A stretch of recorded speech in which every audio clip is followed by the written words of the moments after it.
They felt like they were getting hit by a wrecking ball. In Deschutes County, we heard from volunteers in medicine. That is really frightening what they're up against, because they're helping people who are completely uninsured. And then we've got Planned Parenthood in the House, and I was just with them.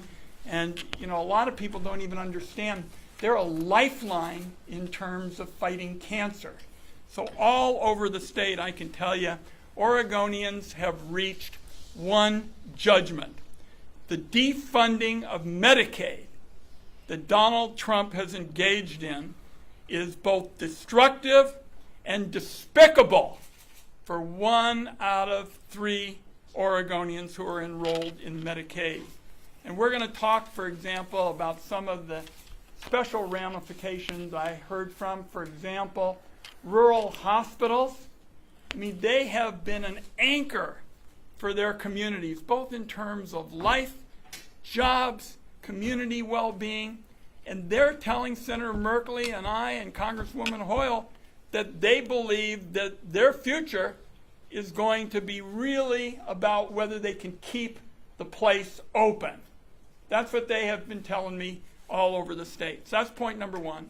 Point number two is I want people to understand this is just the beginning. Since my days when I was director of the Oregon Gray Panthers, this has been my specialty. And I can tell you this is not just Medicaid, people who are on the Medicaid program. Come October, we're going to see premiums go up. People are going to get notices all across the state. People are walking an economic tightrope. The hospitals will feel the ripple. The providers, all of you will feel the ripple. I'm concerned we don't have enough practitioners.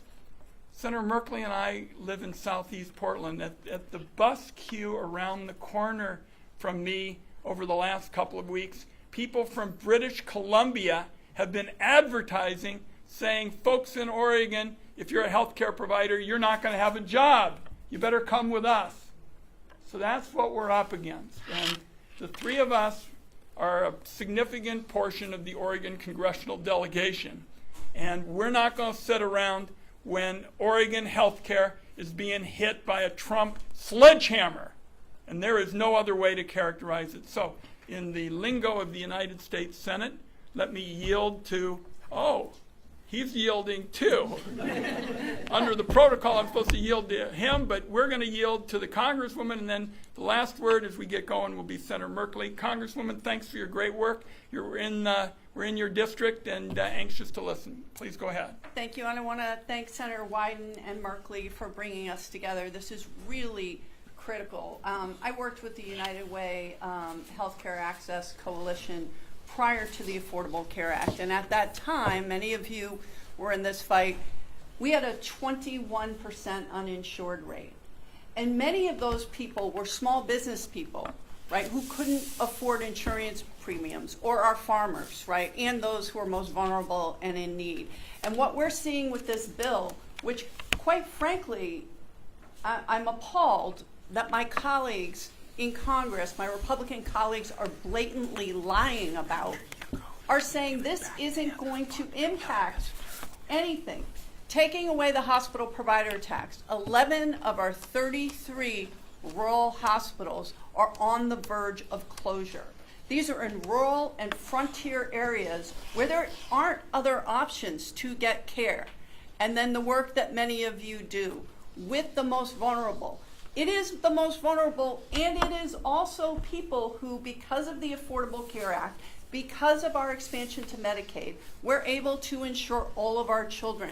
We are able to provide affordable health care access and insurance premiums to small business people, to individuals. We have, again, we pass laws to make sure that if you have a prior condition, you can still get health care.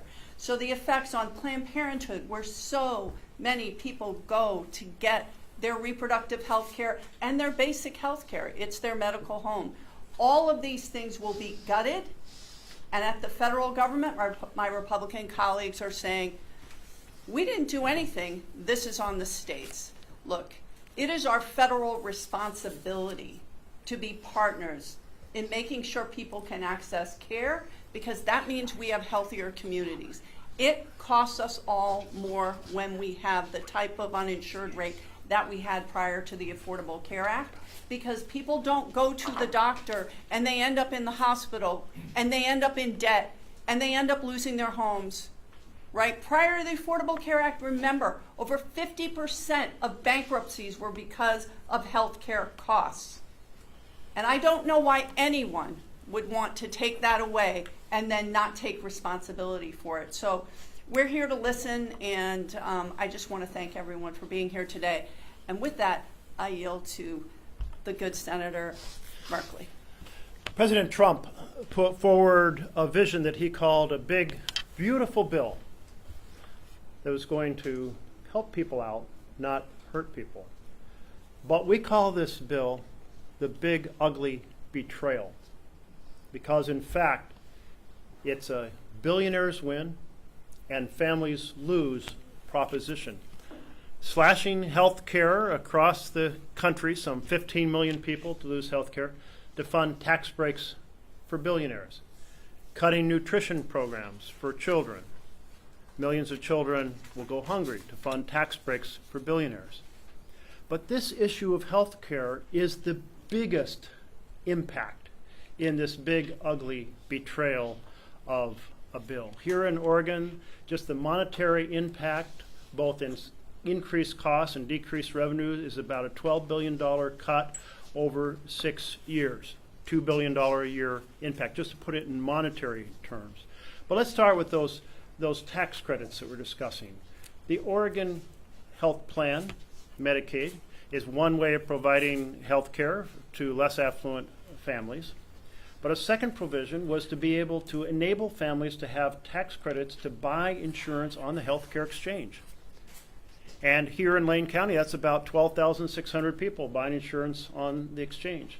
The estimated cost for those buying insurance on the exchange is that they'll say about a 70% increase in costs, or roughly $1,300 per family per year. That's a huge, huge impact. And of course, some families will say we can't afford to pay those additional higher premiums. And then we have the impact that occurs because of the red tape being applied to the less affluent under the Oregon Health Plan. And some of that red tape is that you have to reapply not every 2 years, but every 6 months. And so you have to monitor those reappliances, and that monitoring is going to cost about $1.2 billion over 6 years. Monitoring the work requirements will cost about $4.8 billion, so a $6 billion cost in increased just monitoring of the program. Wouldn't it be better to put that $6 billion into health care directly? And let me be very clear about these so-called health requirements. What this bill does in providing enormous tax giveaway for billionaires, it rolls out the red carpet for the richest Americans. And it rolls out the red tape for the least affluent. Maybe we should fight for the opposite vision, a vision in which we make acquiring health care easy and affordable for ordinary Americans and have the billionaires paying their fair share. That would be a better vision than families lose and billionaires win. The impact of both the cost side and the impact on the red tape side is that we are looking at some 200,000 Oregonians losing health care under the Oregon Health Plan. 200,000. And it could be worse than that, because what if another provision which reduces the premium, the rates for provider taxes, which goes over 4 years from 6% cap to 3.5%, means the state will have less revenue to provide the Oregon match. Where's that money going to come from? What if Oregon can't provide the match? So it could be even worse than what I'm describing. And when 200,000 people don't have health insurance and they go to health clinics, well, health clinics provide health care, but they don't get paid.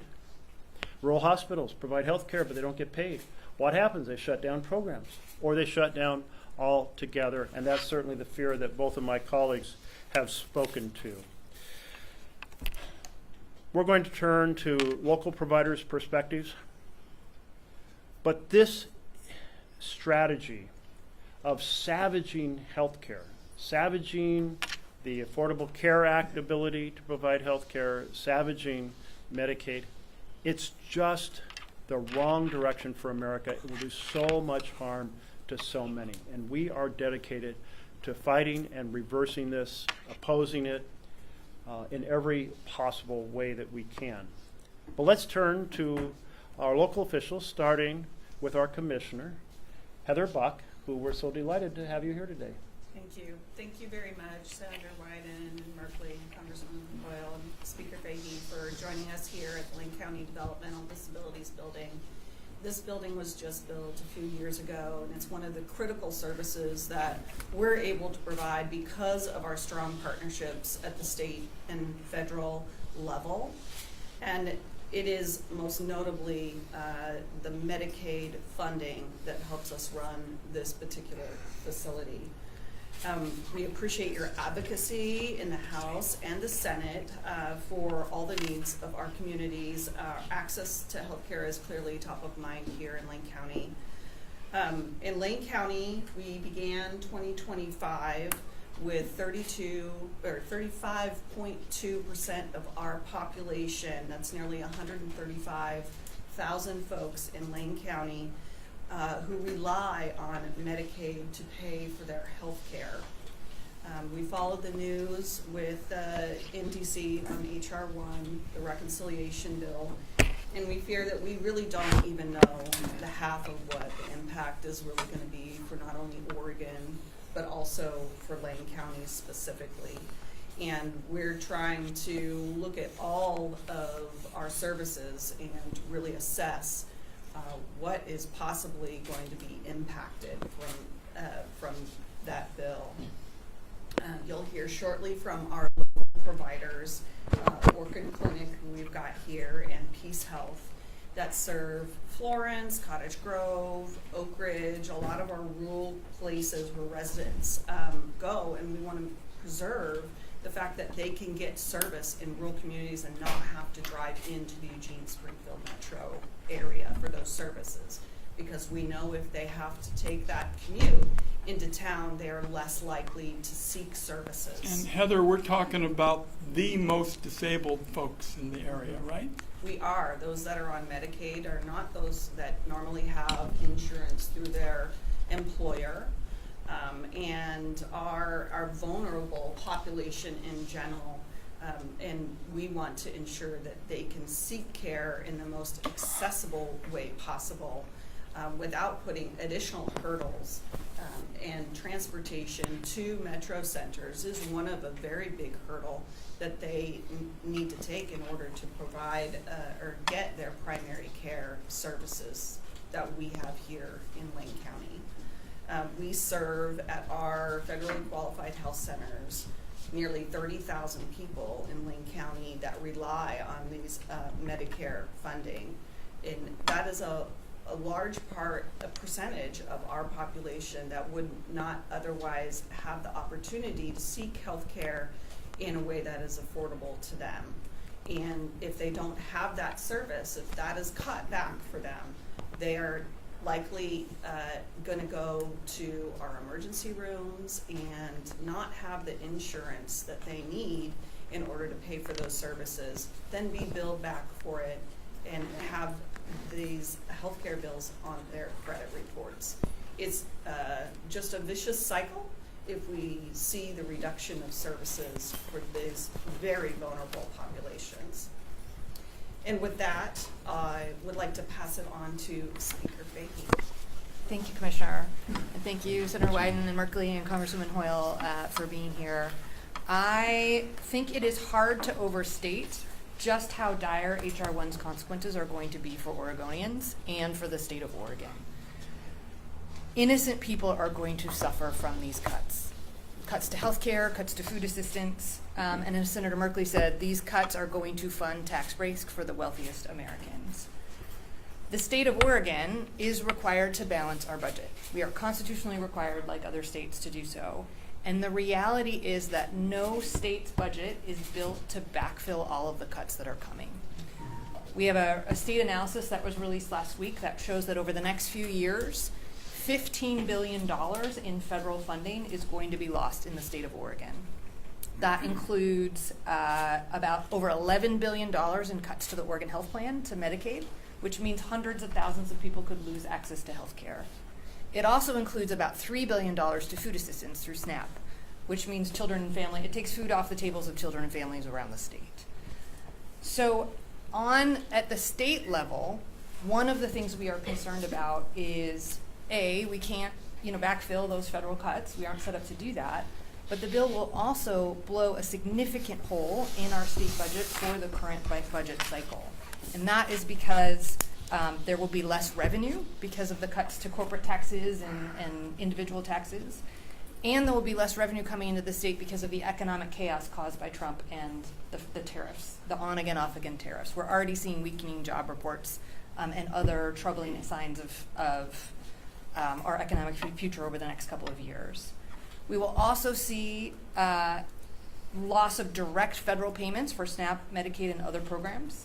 And we will see, as folks referenced, the increased administrative costs from the new mandates, like redetermining eligibility every 6 months and implementing the new work requirements. So what does that mean?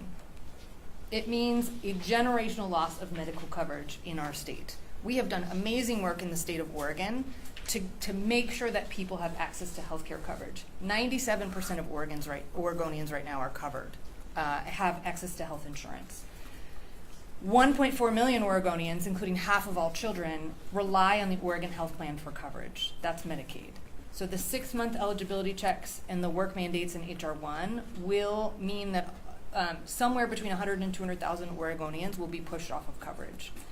That will cost the state about $2 billion every 2 years and will leave hospitals with skyrocketing uncompensated care. That might mean closures of rural hospitals in the state.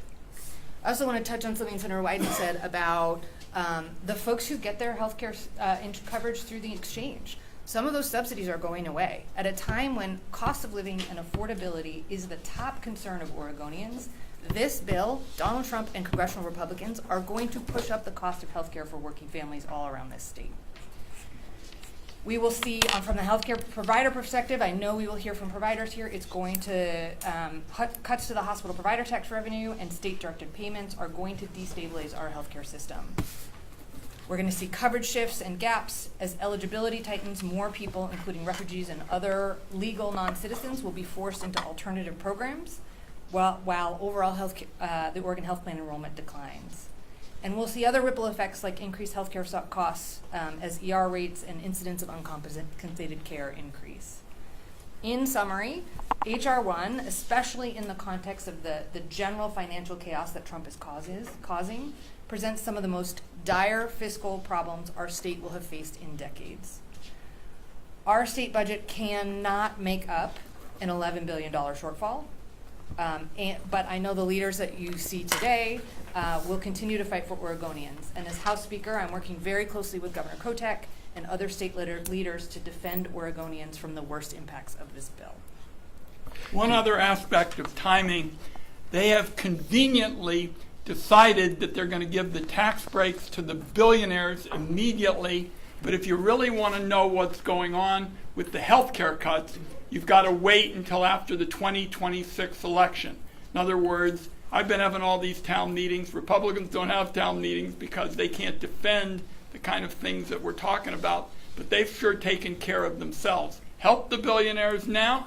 Costs with respect to what really is going on, you're not going to find out about until after the election. So part of what we have to do is talk about what's realistically going on, and that's why we so appreciate having you. I want to emphasize the point that Julie made. 1/3 of Oregon children are on the Oregon Health Plan. 1/3. And the ratio is much higher in rural areas, less affluent areas than in urban areas. Huge impact. And also affected by the Oregon Health Plan are a whole lot of people with disabilities, a whole lot of long-term care, and you also have a whole lot of veterans. So it's important to think about the populations that are affected in dramatic and significant ways. And when you lose health care coverage, in a rural area, it isn't just the people on Medicaid who lose health care coverage, it's everybody in the community. They can have private insurance, but now your clinic is gone or your hospital is gone. Your health network that supports you and your family is profoundly diminished. Here's what we learned in the Finance Committee with respect to nursing home care and long-term care. The head of the program is Mehmet Oz, Dr. Mehmet Oz, and he said we had nothing to worry about because AI was going to take care of all the older people. And so everybody gasped around the room. We said, how are they going to do that? How are they going to take care of an 85-year-old woman who needs help going to the bathroom? That's when he said he would come to Oregon. We haven't seen any sign of him again for the very reason that we're talking about. They want to hide the ball, and why getting the word out through all of you and hearing about these real accounts so that we can go to the floor of the Senate and we can go to the floor of the House and talk about what's really going on for disabled folks and nursing home folks and kids and the like. That's what this debate's got to be about, and we appreciate you. So we're going to hear from all of you. Should we start with PeaceHealth? Great, thank you. Well, I'll just say I feel pretty heavy right now listening to what you all are sharing and thinking about what is in our future. But first, as summary, I'm Alicia Beamer. I'm the Chief Administrative Officer at PeaceHealth. And in summary, PeaceHealth is a not-for-profit healthcare organization. We serve Lane County. We have 3 hospitals, one in Peace Harbor, in Florence, Cottage Grove, a medical center, and also River Bend. And we also have primary care through our PHMG clinics. And we also have home health and hospice services. We are the primary healthcare provider in the area, and River Bend is the largest and most advanced hospital between Portland and San Francisco. And we're also Lane County's largest employer. And we are very proud to serve thousands of Oregonians, and they depend on our care. And as we listen to this really resonates on those thousands of lives that we serve.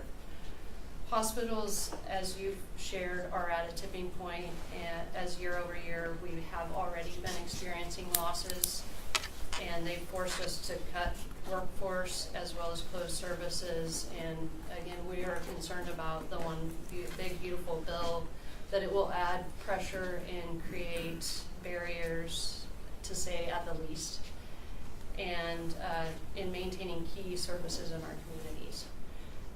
We're experiencing soaring expenses. Dr. McGovern will talk to you a little more about that. But one of the things as I was thinking about this was through the COVID pandemic, much of the financial strain that we felt was because of the added workforce. And we are really proud of the work that we've done moving beyond COVID and stabilizing from that. We've reduced our reliance on traveler labor from 25% to 4%.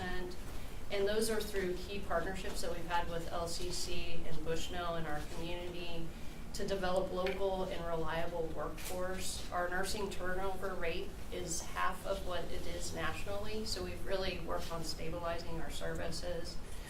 And as I listened to you, Congresswoman, talk about just the potential that there's 11 out of 33 potential hospitals could close for critical access, thinking about as we're here trying to stabilize beyond the COVID pandemic, and proud to be doing that.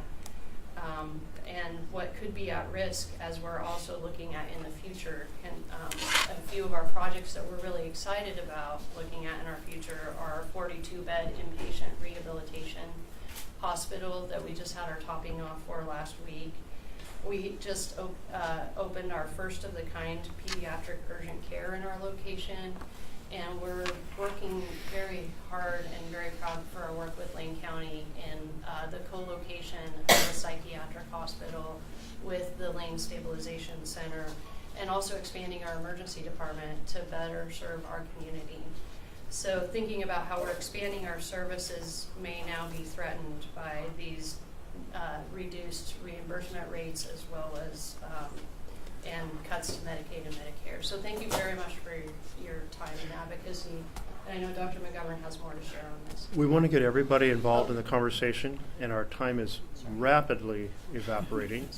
So, Dr. McGovern, maybe we come back to you, but let's hear kind of some short sense of how you're seeing these impacts affecting you. And Jeff, maybe can I ask one thing? Yeah. Dr. McGovern, were you going to talk about prescription drug prices? Because that's what I heard on the trip this last couple of weeks, and Senator Merkley and I have both been all over this issue. So we want to make time, especially for somebody to talk about escalating prescription drug prices. I wasn't. But you will. I can. Good. But let's do what Senator Merkley said. Let's get everybody in first. let's turn the community health side and Orchid Health, which has 6 local community health centers scattered around Oregon. Thank you. Thank you for being here. My name is Orion Falvey. I'm the co-founder and executive director of Orchid Health. 12 years ago, my co-founder and I, while attending University of Oregon, we had a vision that everyone in Oregon, regardless of where you live, would have a fair and just opportunity at living a healthy life. And every year, the Oregon Office of Rural Health publishes an Areas of Unmet Healthcare Need report. It's a great report that they offer showing health disparities based on zip codes around the state. And at the top of that list was Oak Ridge, so having the least access to some of the highest disparities. So my co-founder and I kind of set out on this journey to bring healthcare to rural communities, exceptional local care. And kind of quickly we saw proof of this model, that if you can bring care to local communities. In Oak Ridge, over the first 3 years, we cut ED utilization for Medicaid patients by 40%. So immediately in 3 years, with a nurse, complex care manager, a doctor, a community health worker, an integrated behavioral health model, where we spend an hour with patients to really get to know them, immediately 40% reduction in ED utilization by having the kind of the safety net local care in rural communities. Over the last 10 years, we've grown to 6 rural clinics. We have clinics in McKenzie River, Oak Ridge, Veneta, and then rural communities up in Clackamas County. And we've continued to see really eye-opening outcomes based on this model. We serve about 10,000 patients, half for Medicaid. So Half for Medicaid, Yeah. half Oregon Health Plan. Yep, half Oregon Health Plan, about 25% Medicare, 25% commercial. And we're the only clinic in town in 4 of our 6 communities. And in each of these communities, we entered the community when the existing clinic shut down, oftentimes giving 2 weeks' notice to the 4,000 people living there that their only access to healthcare was shutting down. And we get these asks every couple of months, clinics around the state, Office of Rural Health asking for Orchid will open clinics in these rural communities. And so we have this proven model, and like you're sharing, we are concerned about members losing OHP coverage and the impact on Orchid. We operate on a good year, maybe on a 5% net operating margin, which we use to invest in our facilities, to provide better benefits, to hire and expand programs. And based on kind of our forecasting, if 10% of people in Oregon lose OHP coverage, 200,000 Oregonians, that will evaporate that margin completely and leave us with kind of any ability to say yes to these opportunities when rural clinics are shutting down. We have a vision for 2030 to open up 4 more rural communities in towns between 2,000 and 40,000. 4 more around here. 4 more in Oregon. Yeah. Yep. And yet, kind of, that's uncertain based on our funding model and the funding we get from Medicaid. And we're mostly value-based. We've formed great partnerships with CCOs and other payers, so we get paid based on the members that are assigned to us that we serve as their primary care medical home. We also operate 3 school-based health centers in rural communities. And I just want to kind of close by sharing a story that is like, this is more than just preventative and primary care. This is rural community members' social connection in their community. This is about getting infant car seats for them. Like we just 2 days ago, we had a mom with a young kid who were able to, when she first started seeing us, she had a lot of challenging situations and health conditions, and over the last 6 months, we've not only kind of helped support her physical and mental health, but also got a car seat and a car, and she's driving and making appointments. We had a couple, 90-year-old couple, who were celebrating their 65th anniversary a week ago. Just heard this story as well when I was at our Hoodman clinic, and they had their establishing care appointment on their anniversary, and they said establishing care is more important than our celebration. We're going to do this another day, and our staff threw them a party when they came in. Oh, that's cool. Joint appointments. No, that's huge. Thank you. And it's just a huge threat for our rural clinics. Yeah. This is sort of, Specifically the Medicaid cuts. And thank you. So we're going to turn quickly to Planned Parenthood, and Amy Handler is here. And there's a provision in this bill that says that Oregon Health Plan cannot be used at Planned Parenthood clinics. It has been suspended by the courts, but we're not sure where that's going. But can you kind of give us a brief description of the impact it will have on folks here in Oregon? And Amy, the Republicans did somersaults in order to get this benefit and Planned Parenthood benefit cut, because the Finance Committee and the parliamentarian section, we actually won the first round because they couldn't show it had anything to do with spending. And then they went and essentially dribbled a few dollars there because they were interested in an ideological trophy. That's what you are, a right-wing ideological trophy, and you got 3 of your members of Congress who are going to fight them every step of the way. Well, first, thank you. Thank you to all of you for all the work that you're doing to fight for us in Congress. Our patients feel it every day. I think one of the things, as I look around, you said, feeling very heavy with this conversation, and I think I feel heavy but hopeful because here in Oregon, we've worked so hard, and everyone, like Speaker Fahey, to pass the Reproductive Health Equity Act. Our patients, they don't get a bill. They've never paid for reproductive health care in the last almost 10 years because of the work that our state has done to protect folks. That could change based on this bill. So, like Senator Merkley said, the moment that the bill was signed, there was a provision that fully defunded Medicaid for Planned Parenthood. So essentially, Planned Parenthood can no longer bill Medicaid. It's tied up in the courts, it's going back and forth, and it's very uncertain, but it does look like it is making its way very quickly to the Supreme Court, where we expect we will lose. And so in that case, 70% of our patient population is on Medicaid. And so in Oregon, we serve about 100,000 folks across the state. This is, I like to say we do everything from A to B, which is abortion to vasectomy and everything in between. So that's cervical cancer screenings, breast cancer screenings, STI testing and treatment. Collectively in the state, we do about 60,000 STI tests, and we are actively trying to be part of the public health prevention work around STIs and cancer. We know that an investment in Planned Parenthood, so every dollar that gets invested in Planned Parenthood saves the state $7. So that's a big win. Also, these cuts for us have already happened, so we're waiting to see what happens with this court case, but we are trying to figure out if we are going to have to close health centers in the state, or how we can make this work. And I think through deep partnership with the state, there are pathways forward where we can continue to see every patient. Our doors are open. We haven't turned a single person away since this bill was signed, and we don't plan to in the near future. But we're deeply grateful for the partnership that we have with each of you in the state and in Congress stepping up for us. So Thank you, Amy. And just this provision is horrific impact on women. Shut down a key provider of healthcare service. I know you serve some men as well, but primarily women. And the idea that women seeking full range of reproductive care are going to be blocked from using their health insurance at Planned Parenthood clinics.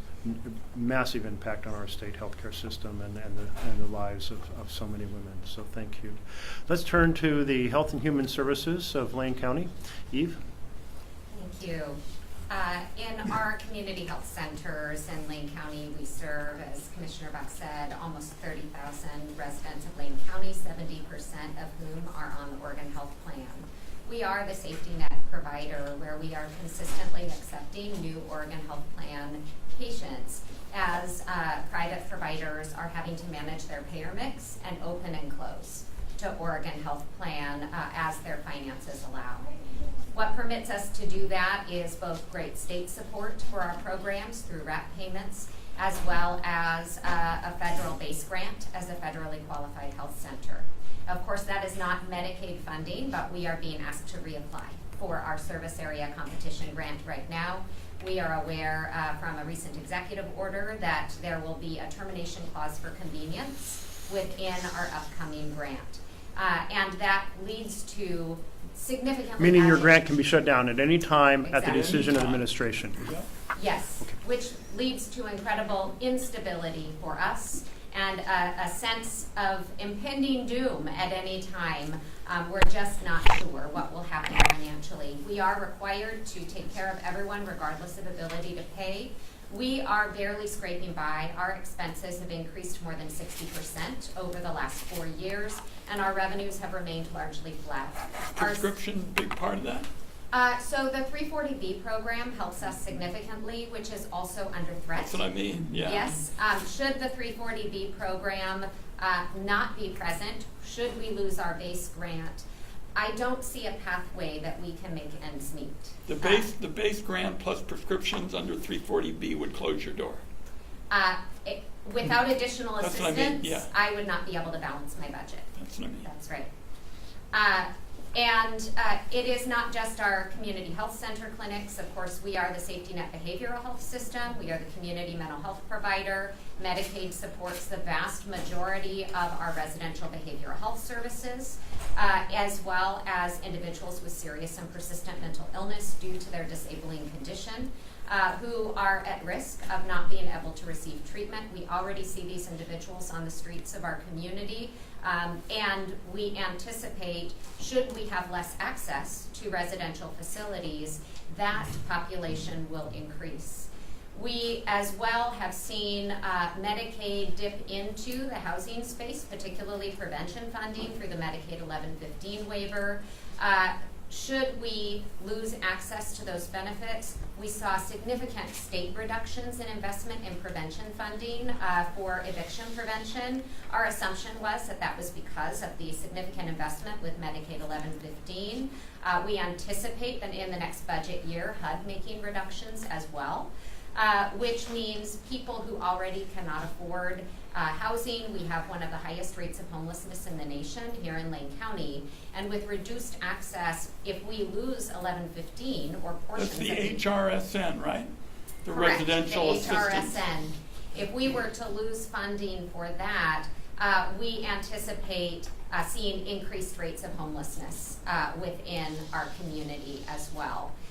Developmental disability services, as Commissioner Buck said, is very largely Medicaid funded. And in public health, we rely on Medicaid for our nurse home visiting program, of which 40% of our clients are unhoused. 70 to 80% have a significant mental health condition.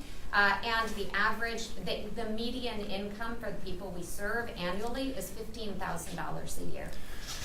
So Eve, you mentioned mental health several times, and I know that as Ron and I do our every county every year, there's not a town hall, I think, that mental health doesn't come up in some context of our youth in our schools, of our homeless on the streets, of the stresses of the world impinging. And so I just really wanted to draw attention to that point you're making. Absolutely. Thank you. And Dr. Murthy. Yes, I'm Dr. Murthy, and medical director for the community health centers of Lane County. We are about 8 clinics, and like he said, serving 30,000 patients.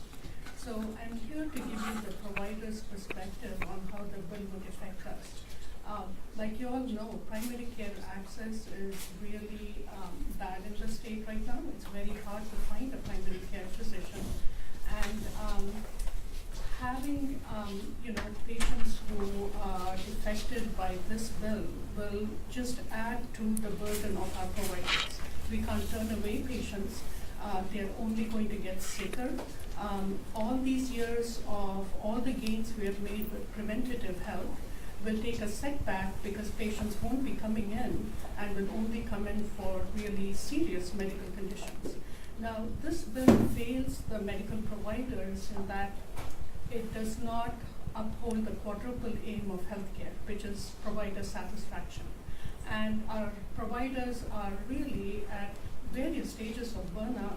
Many of them have moved away from practicing this profession, and especially primary care providers are very vulnerable. The other challenge is trying to find specialists who will take care of our Medicare patients, Medicaid patients.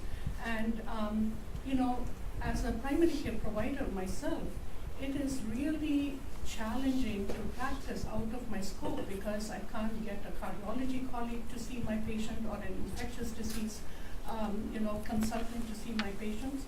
So that is also going to be a huge challenge. And then I think lastly, in our FQHC, we have many providers who come for loan forgiveness. That's an opportunity for them to take care of it. And with the new bill, I think putting a limit on the student loans will also impact us. Yeah, breathtakingly dumb. I had a fellow come to my town hall meetings through Eastern Oregon, and he went to each one for the sole purpose. He had just graduated from medical school. He was looking for an opportunity in Oregon, and he just went from meeting to meeting to meeting, hoping that he'd run into somebody who might hire him, and it was like a blank. Everybody said, we're trying to keep who we've got, let alone add. And if anything, you're understating this 4-alarm fire with respect to providers in rural Oregon. It is a calamity everywhere. Let's turn to long-term care, and Sherry, with your experience with the memory care world. Okay, thank you for having me today. My name is Sherry. I am the Executive Director at McKenzie Manor Memory Care. I have been in long-term care for over 15 years. Right now, my facility is home to 39 residents. 36 of them are Medicaid funded. 6 of these people are so young with dementia that they don't even qualify for Social Security. If we take their Medicaid away, these people risk being homeless. They risk being placed into unsafe environments, whether that means that the home itself is not safe or that the people caring for these individuals are not trained enough to know how to take care of somebody with dementia. Somebody with dementia and Alzheimer's, they are so vulnerable, and they don't always know right from wrong. They don't know that their body is in trouble. They can't, if they get out in inclement weather, they don't know that they're overheated or that they're freezing to death. We have very high staffing ratios in our building, and if we lose that Medicaid, we lose that funding to be able to pay our staff. Our staff are the family to many of our residents. Many of our residents don't even have families. The families that we do have are asking, what happens? Are you gonna put our family members on the street because you no longer have staff or the ability to pay for their day-to-day living? This is just a critical topic, and we desperately need help. We can't let this vulnerable population be put to the streets or into unsafe environments, or we're crowding people in because we can only afford to fund one building for every 3. Mehmet Oz should be here to hear you, because he was the one who said AI was going to take care of your home. They will never, ever be able to care for our residents the way we can as human Absolutely. beings.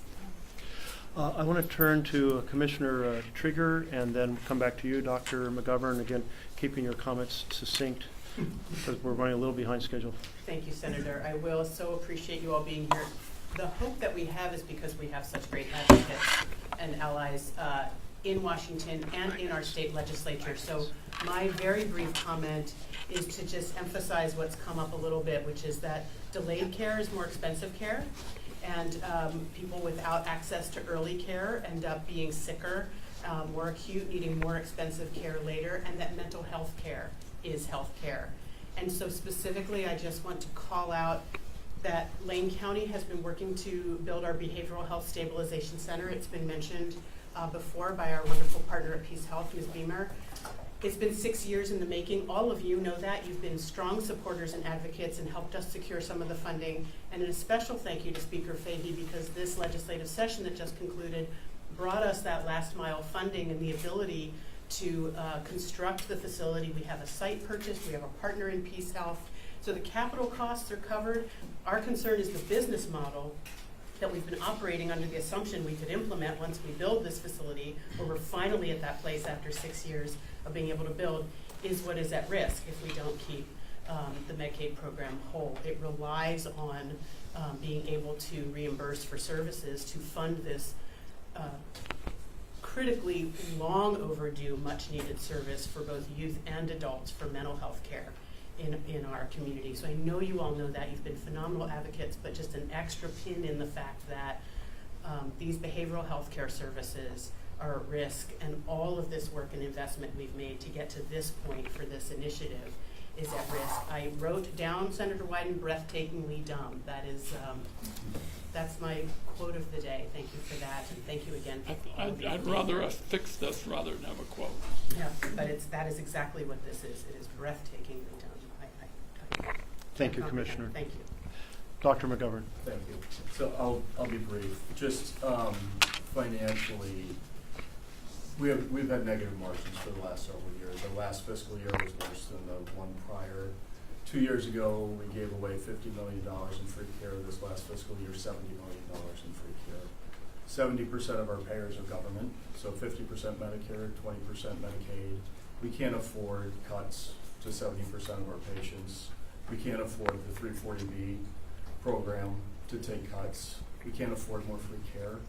So, and I wanted to then link to something that Senator Merkley kind of slipped in there. This isn't about Medicaid, uninsured. This is about all of us. Yeah. Everything that happens that impacts healthcare negatively in the community lands in the emergency department. Yep. So, cutting SNAP, nutritional support, they get sick, but they end up in the emergency department. Cutting insurance, they can't afford their prescriptions, they end up in the emergency department. Cutting public health, behavioral health, they end up in the emergency department. If we close hospitals, then more people come to Riverbend. So this is about us as a community. I don't care what kind of insurance you have. When you come to an emergency department that is boarding 30 patients out of our 54 beds, or next respiratory season, because we didn't even talk about what we do in public health and vaccines, which make people sicker. They end up in the emergency department. They end up in our hospitals. Oregon has one of, I think we're number 1 or number 2 for least hospital beds per capita. We can't afford any more people to end up in our hospital beds. Those patients then trickle back to our ERs. It is access. Access is quality. You cut primary care access. You cut rural access. You close hospitals, not just in our rural communities. Our hospital systems in Oregon are at risk in our urban centers as well. Close a few hospitals in Portland, close hospitals between here and Portland, and now your access goes down significantly. So this is an impending healthcare crisis. It's not about Medicaid, although it is. That will cripple us and that will trigger it. But for me, as I sit here as the hospital executive for PeaceHealth in Oregon, I'm terribly afraid of what's going to happen with respiratory season. We are looking at an impending healthcare crisis, and that's 6 months away. You take these cuts out 2 years, and our rural hospitals struggle even more. We struggle even more. I have a lot of fear for where our healthcare system in Oregon and nationally is going to be 2 years from now because of these cuts. So I'll leave it there. Thank you very much, Doctor, and thank you all for giving your feedback. This is a calamity for everyone in Oregon, everyone in the country. And the idea that all of this destructive impact on healthcare is done to finance tax breaks for billionaires, that's devastatingly wrong. Mm-hmm. And we are going to do everything we can to counter it. There are short-term impacts, like we'll start to see premiums go up. We'll certainly start to see premiums go up a lot when they go up 75% or so on people buying policies through the ACA exchange, Affordable Care Act exchange. We're going to see a lot more impacts unfold over the next couple years.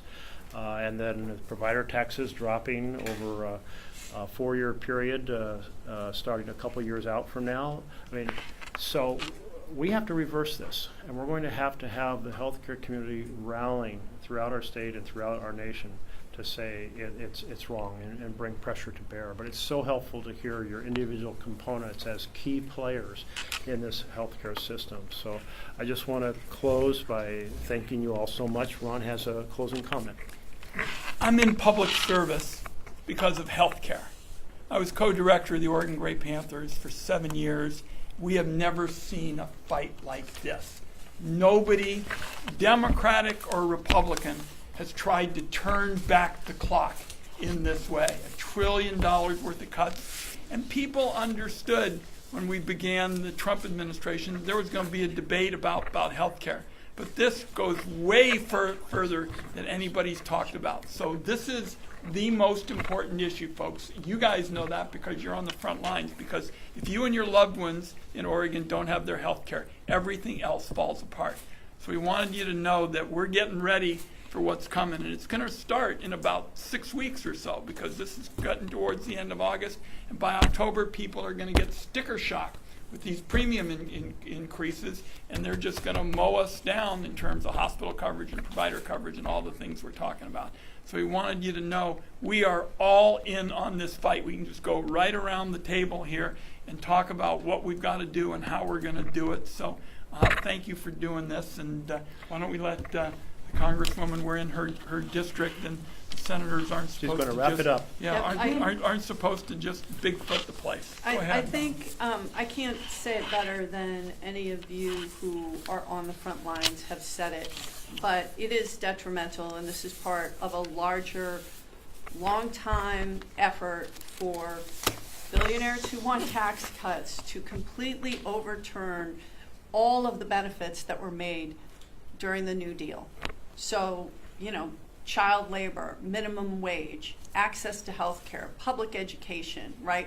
If we don't have tuition reimbursement for providers that are willing to serve underserved communities, then only people that can afford to pay for medical school will become doctors or nurses. So this is calculated, and working people will suffer, and the kind of district I represent and that you all serve are the ones that are going to suffer the most. So we just have to keep speaking out, and the most important thing that we can do is tell the stories that you tell us. And Sherry, I know the work that you do, and these are not people that every 6 months are going to be able to reapply for their Medicaid. This is just cruel.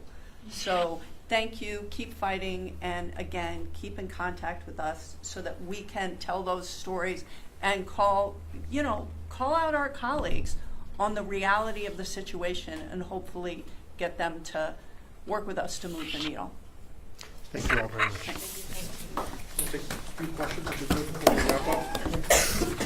You guys have any questions? Go ahead. Hank, you want us to stay here or go over there? No, let's do it here. Good, just a little faster. Go ahead, Al. Question for the providers around the table. So, can you share which aspects of your services most utilize Medicaid funds? If that makes sense. All of them. All of them. From morning till night, they use them all. Other questions? TV? Go ahead, radio. In the most recent jobs report, we saw that for all of Oregon as well as Lane County, the biggest area for jobs growth is healthcare coverage. What would further cuts do for the economy here if we see more job losses as unemployment rises? So PeaceHealth has said they are the largest employer. We also are seeing massive cuts at the University of Oregon, at Oregon State. We're going to see these in Lane County. These are major employers in Lane County, and where our tax system is based on income tax. So when people are most in need, when our economy starts to crash, that's when they need services, and that's when we have less funding. So I think this is going to be a cycle that's devastating, and we have to figure out how to fight back, because we're not the only state. It is not just blue states, right? It is across the country, and quite frankly, our rural communities are the ones that are getting hit the hardest, but Lane County is going to take a major hit. Let me tell you what I'm fearful of losing. Yesterday I was at Rogue Community College, and they were opening up a special program to train folks in dental services, which has been a huge gap in the rural part of the state.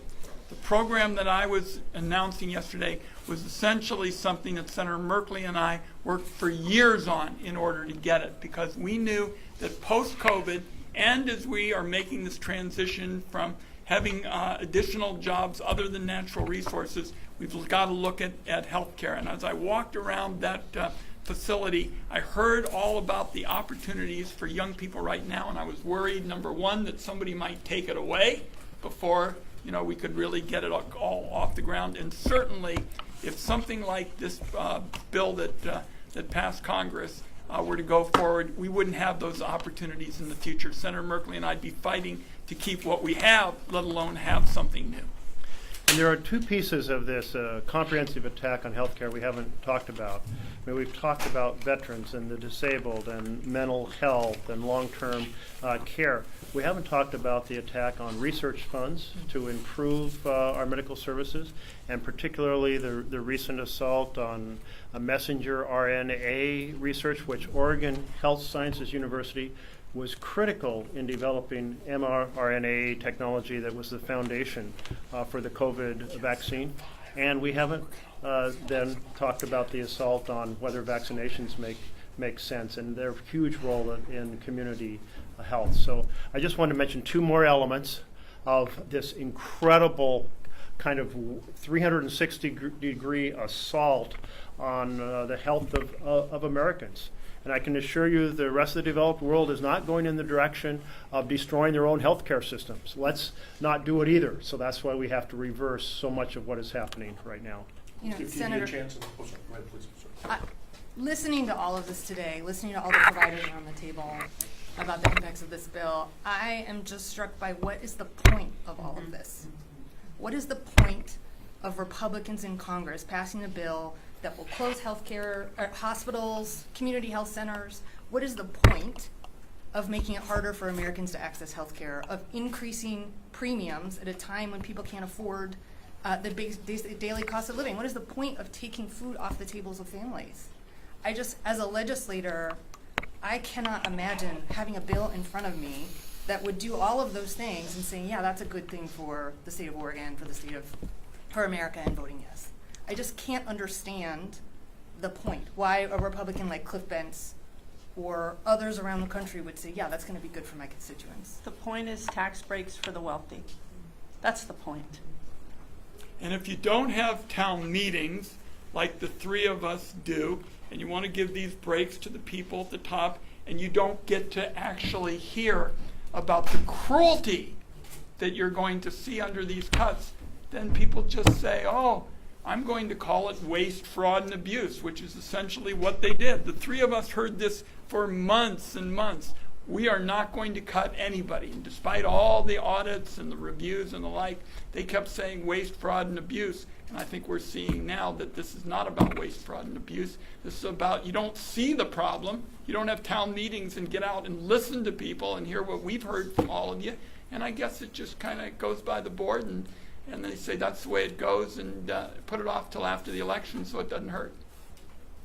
I've got a question. I was wondering, with all of this being said, how are we planting seeds for change, and what can an individual do going forward with all of these obstacles?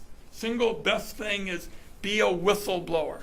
When you have this kind of cruelty, what we're talking about here today, call the three of us, and we make it a practice of working together and walking it through the system, and we win some of the fights. We don't win them all because it's not the same thing as passing a piece of legislation, but if everybody here will just be a whistleblower, and if something happens on Tuesday afternoon that really violates every spirit of kind of fairness in healthcare, call us, we'll follow it up, we'll get going. In response to your question, I want to kind of paint a broader picture. We are in the middle of an authoritarian takeover of our federal government, unlike we have seen in the history of America. The president is ignoring the laws that apply to the executive branch, like you can't fire whistleblowers without cause. He is proceeding to trample on due process, which is the way what protects us, our freedom from from an over-aggressive federal government. We are seeing him utilize bills and powers that don't exist in the law. For example, the tariff power. There is no law that gives the president the ability to change tariffs, and yet look how that's in the news every day. The courts are letting us down to some degree. They're challenging some things. But when people ask me, what can you do right now? It is so important to be off the couch. It's so important to be stridently, ferociously holding your electeds accountable. It's so important to join affiliated groups about individual policy areas that you care about, be it reproductive health care, be it the environment, be it something else. And it's incredibly important to be engaged in the next elections, because if we don't have a huge turnaround in the next elections, we are going to be living in a long-term strongman state that is not government by and for the people, but by and for the powerful. And what this is on health care, to address the speaker's question, this assault on health care to tax breaks for billionaires, this is government by and for the powerful, trotting all over the people.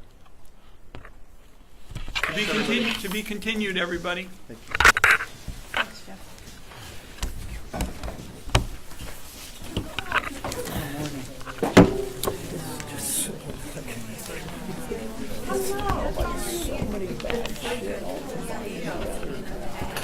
He's got to drive a massive rebuttal.